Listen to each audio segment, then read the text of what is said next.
అవినీతి వ్యవహారాలపై విచారణ జరిపిస్తామన్న TDP MLA Damachalla Janardhan వ్యాఖ్యలకు బాలినేని కౌంటర్ ఇచ్చారు. అన్నీ కూడా బయటికి తీస్తాం, ఊరికే వదలం. నువ్వు పోతావో జైల్లో కూర్చుంటావో, 2 రోజుల తర్వాత బయటకు వస్తా చూస్తా, ఏం చూస్తావో అవి కూడా చూస్తాం. నువ్వు ఉన్నప్పుడే పీకలేకపోయావు, ఇప్పుడేం బిగుతావో చూస్తా. అది కూడా ఇంకొకసారి మాట్లాడితే కొవ్వు కూడా దించుతాను, ఊరికే వదలం. ఇంకొకసారి మాట్లాడు, వాడు వీడని మాట్లాడు, నువ్వు కొవ్వు దించుతాను. అట్లే ఏదో గమ్ముగా ఉంటున్నారులే, పద్ధతిగా ఉంటున్నారులే అని చెప్పేసి ఊరుకుంటున్నారు అనుకున్నారా?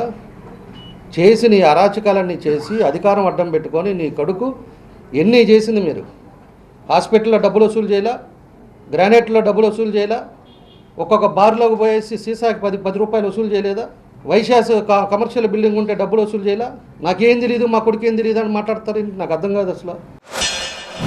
ఈ కేసులకి మేము లెక్క చెయ్యము, తెగిచ్చున్నా. ఇంకా నువ్వేదో అంటున్నావు, కొవ్వు దించుతానంట ఆయన. నేను వాడనే పదం వాడాను. వాడు అనే పదం నేను వాడాను.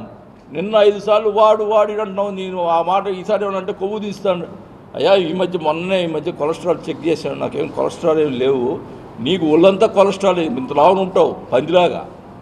ఏంటి ఇది, ఇష్టం వచ్చినట్టు మాట్లాడుతూ ఉన్నావు. కొవ్వు దించుతావా? ఏం దించుతావా నువ్వు? కొవ్వు ఒళ్ళు దగ్గర పెట్టుకో.